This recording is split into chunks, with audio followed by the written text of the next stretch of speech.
Imagine you're stranded on a raft in the Atlantic. Your food and water are limited. You're accompanied by 10 strangers from around the world. For over 100 days, it's just them, you, and the endless open ocean. No land in sight. No escape. What parts of your personality would shine through? Good or evil?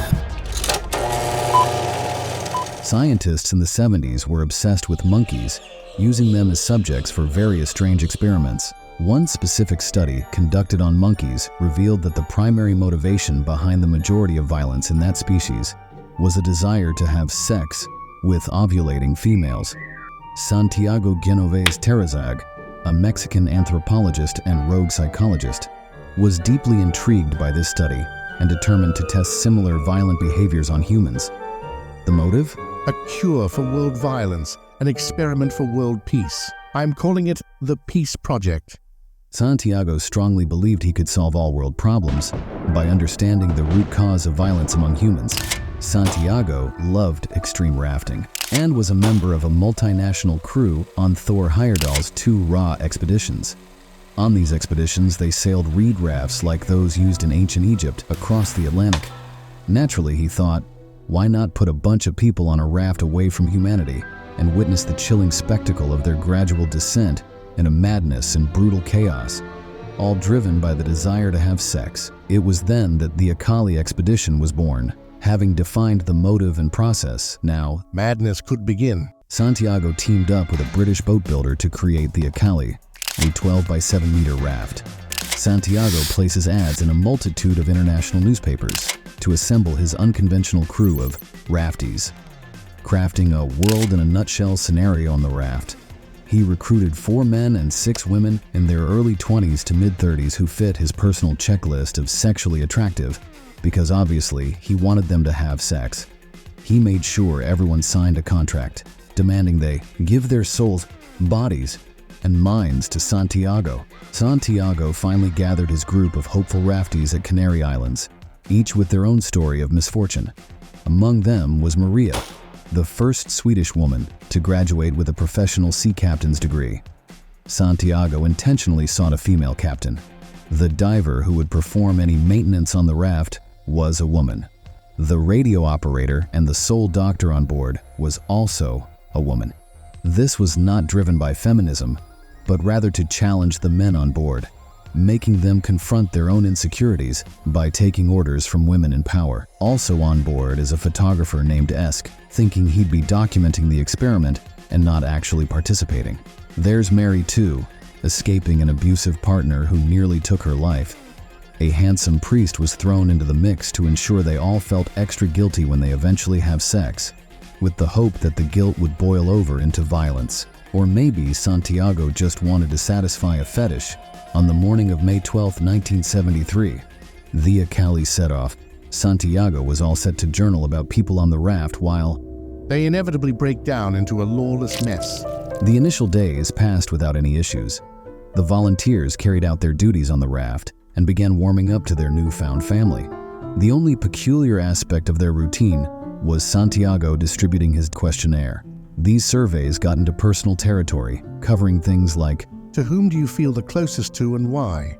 Who annoys you the most on the raft? There were also less diplomatic versions of these questions. With whom on the Acali have you had sexual contact? If you could get rid of one of the others, who would it be? And so on. Personal observations of the participants were not only encouraged, but also meticulously analyzed, with Santiago alone generating a staggering 1,042 pages of documentation.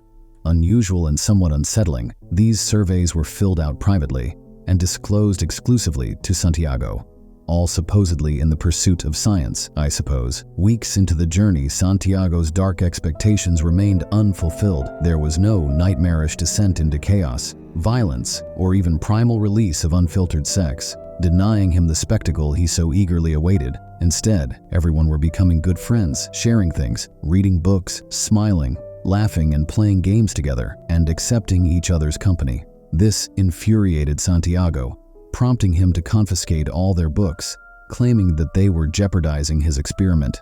He thought that conflict and violence would arise only when people engaged in sexual activity.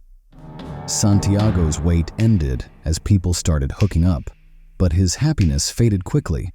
He discovered that these connections were driven by boredom, and the conflicts he expected were nowhere in sight. By day 51, Santiago had run out of patience with the pleasant vibe on board. He started openly reading confidential questionnaire responses, exposing intimate attractions and tensions among the participants. Jose, you're unanimously the hottest guy on this boat. Edna really wants to have sex with you. Edna, Jose mentioned that you're the most annoying woman he has ever met.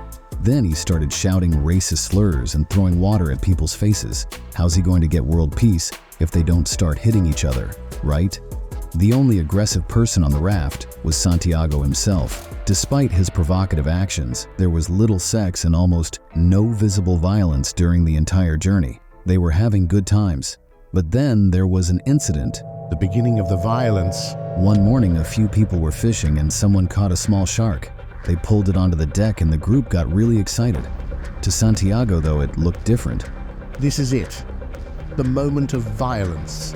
The group revels in excitement as they haul the innocent fish onto the raft. The axe in their hands becomes a weapon, a symbol of a collective madness. They laugh and joke, unaware that they are falling to the brutality of mob mentality.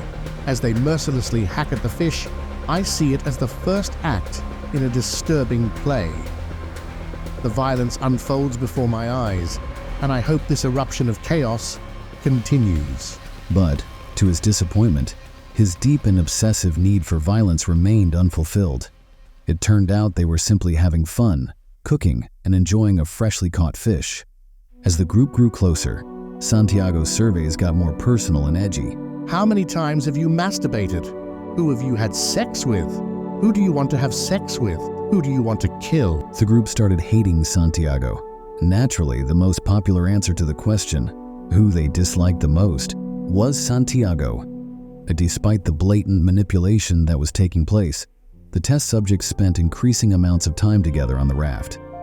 They formed a closer bond each day, sharing personal details of their lives. This process unfolded into something both heartwarming and beautiful. In Mary's case, the raft became an escape from an abusive relationship, with the people on board providing crucial support. It was an emotional moment for Faye, the only African-American woman on the raft. She realized and expressed that her ancestors probably traveled across the Atlantic as slaves in a similar manner. Sadness lingered in the background, but she was grateful for her new opportunities. As the raft floated into the Caribbean Sea, Santiago received news from the outside world. It shocked him. Neither one of the newspapers talked about his research nor his dream of world peace. They talked just about the sex on the raft. Santiago's university was horrified. They thought the sex raft story was awful publicity and cut off all ties with his research right away. He knew his job was at risk. On the radio, he hears something else. A tropical storm is approaching the raft. I repeat. A tropical storm is approaching the raft. Maria, the designated captain, and the only person on the raft with sailing experience, took charge. This storm looks bad. We need to get to shelter on the island. No! We must stay the course. I won't let you ruin my experiment. But it's too dangerous. I cannot risk everyone's safety. My work is too important. We are staying on the raft. As captain, I say we go to the island. Santiago took Maria's job as captain and declared himself the new captain. He ordered everyone to go inside the cabin, lock the doors, and wait. Fortunately, the storm was not too severe, just some rain and wind. Once the storm had passed, Santiago was in control of the raft. After this incident, people started talking. They realized that the new captain had almost put them all in grave danger. Some quietly suggested finding a way to escape or even getting rid of Santiago. The idea of throwing him overboard or using medication to overdose him began to circulate. The situation became tense.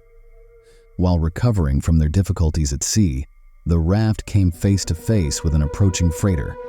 The freighter was not responding to radio messages, causing Santiago, now the captain, to panic. He feared a deadly collision. Maria stepped forward, taking charge. She steered the raft as away as possible and instructed others on board to light the signal flare, anxiously waiting. Just in the nick of time, the freighter narrowly turned, passing them by. Once again, Maria was the captain. As Mexico began to appear on the horizon, Santiago completely abandoned the experiment. Instead of handing out questionnaires, taking notes, and holding meetings, Santiago isolated himself, sulking alone. He fell ill, spending the day and night in the cabin while being treated. On the other hand, when the raft finally washed up on the shore, the group found themselves closer than ever. Through all the challenges to break them, they had forged lifelong friendships. Despite everything that Santiago did, they stuck together, relying on one another for survival. There is no doubt that the greatest tension on the Acali was not caused by differences in race, gender, politics, religion, nationality, socioeconomic status or language, nor boredom or sexual jealousy, but by Santiago himself. In the end, it was a problem of arrogant, deceptive, and hubristic leadership. The group flourished after its leader was disposed. Perhaps the Acali experiment has something important and highly relevant to teach us in the end. The Acali experiment unexpectedly revealed that perceived differences do not inherently cause violence.